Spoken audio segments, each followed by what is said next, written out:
So subhanallah, we discover that there is a group of women. These are the gender feminists, the gays and the lesbians, taking over and directing the United Nations towards okaying all the not anti-Islamic, but anti-human ideas. So for example, the lesbian and gay movement wants to be universal. So it should penetrate all the Muslim countries, and that is considered human rights. Human rights. Lesbian rights are human rights. This is the banner that was held there. A document that was full of, I would say, traps. People could not understand what different forms of the family meant. People could not understand what sexual orientation meant. They had innocent minds. They didn't know what that meant. And all of a sudden, we find pornography, okaying prostitution. All these things are encroaching on us. We're sitting there looking at a document thinking this is a legal document and is going to be signed by all the nations, including maybe 50 nations or more.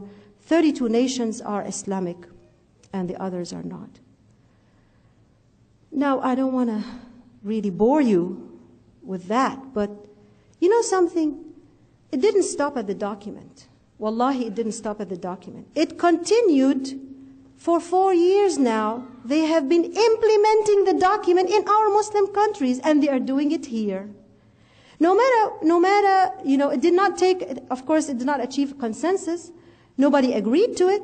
And Bella Abzug, the one that was leading the conference, said, well, these documents are non-binding. But they are binding, all right, because the programs that we see implemented everywhere show that you don't even care about how people voted. This is a dictatorial type of rule in the United Nations. These women that managed to subjugate the system to their own use could be also Zionists. We don't know who they are. But who would be interested in demoralizing the entire universe?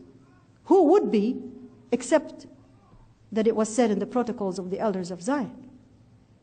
Who would be wanting to do that? So that continued, and we find all of a sudden, and the sister was talking about Habitat 2. I said, oh my God, there she is talking about Habitat 2. We went to that conference also. And there they were targeting the family. They were targeting human relations, a relation between husband and wife, mother and father, between kids and their mothers. They just wanted to destroy. They have structures in their mind, and the structures are materialistic structures, and the values are being totally out. They don't want to even include any kind of values, whether they be, even the Christians had a hard time with that. And they propose that they're going to create all those ready-made houses everywhere. And in the middle of them, they're going to have clinics. And the clinics are medical clinics that take care of reproductive health. What is reproductive health? This is a new coinage. This is a new word. And everybody is saying, what is this new language? Why are they using that? We have been living in peace for years, except for colonialism, but people have never been wanting just to take care of their reproductive health. Well, if you have cancer and if you have AIDS and if you have venereal diseases, this is your problem. But why do you want to make it universal? You see? So they go into the Muslim countries, they have the clinics, and they distribute all kinds of methods of contraception, to be polite, using that term. And they do that in order to encourage fahisha, foulness. Now, look at your own communities, in the public schools, at your own kids. What is happening to our own kids in school? My own, that was in junior high at one time, came to me with the health and family unit, and there it was. I said, Beijing, one more time Beijing. We're seeing Beijing again in the schools. The health and family unit has nothing to do with health. It only has something to do with ibahiyya, promiscuity. That's what it has to do. Now, where is the Muslim voice?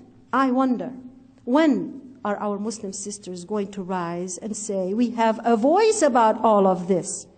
We would like to penetrate the public school system. We would like to object to that. We would like to have a say-so about all this foulness that's going haywire, about the values, about the idea even of gays and lesbians. Now, nobody can stand in a classroom or on a university campus and mention that this is something bad or a bad practice or that, it's something that nobody likes. You cannot say that anymore. Who is putting the pressure on us but this society?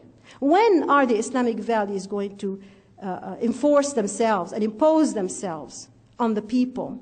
Unless we are scared of society more than of Allah subhanahu wa ta'ala.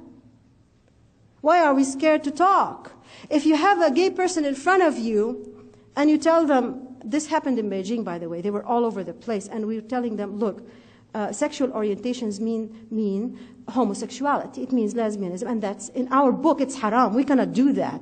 Actually, it's punishable. Jibril alayhi salam, took the whole city up, and it came down in ruins. And Allah subhanahu wa taala showed us the punishment of Qawm Lut. So we cannot approve of something like that. But they said, yeah, it's true. You cannot approve of it. And then they go and sneak behind our backs, and they have a whole series of new conferences for the youth to implement the population conference that happened in Cairo 1994, and the Beijing conference in Beijing 1995, and the Habitat conference, all the conferences, and وحقوق الطفل, the rights convention on the rights of the child, and the child is to tell his parents, you have nothing to do with me anymore, because I'm an adult and I have control over my own life. What do you say to that, dear sisters?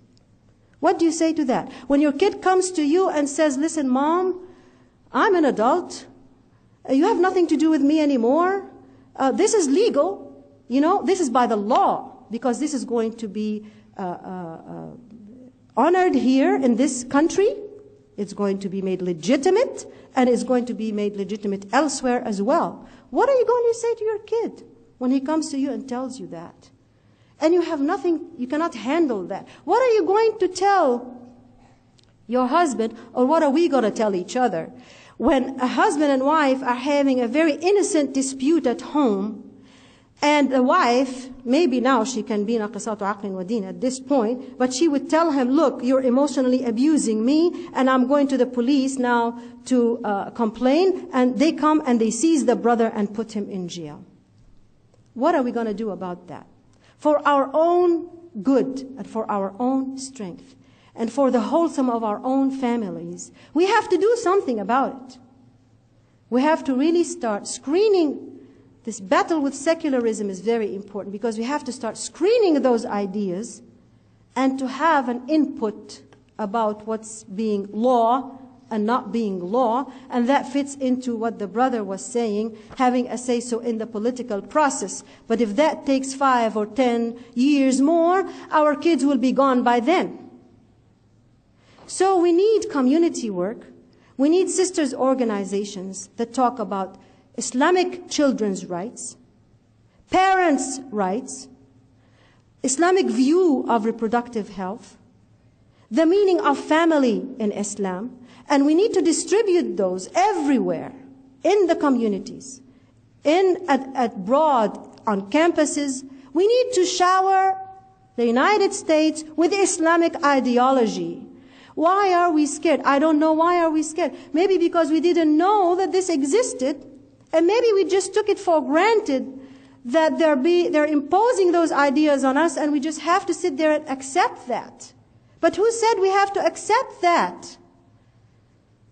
Some Christians already voted down in the public schools the idea of the health and family unit, but don't depend on that. We need it to be Islamic as well. We don't need it just to be Christian.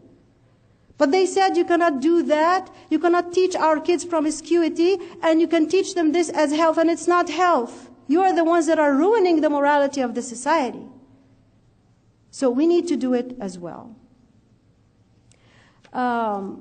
I don't know how much more time I have, but I would like to hear from you, and I would like you to ask as many questions as possible about this issue and others. And I hope that when you look in the list of what we have to achieve in the new millennium, and also the Muslim women leaders, that you have some questions to ask about that.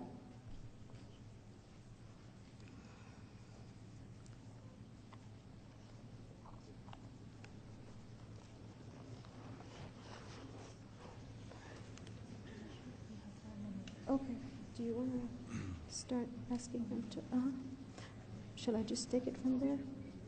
Okay, brother, first, inshallah.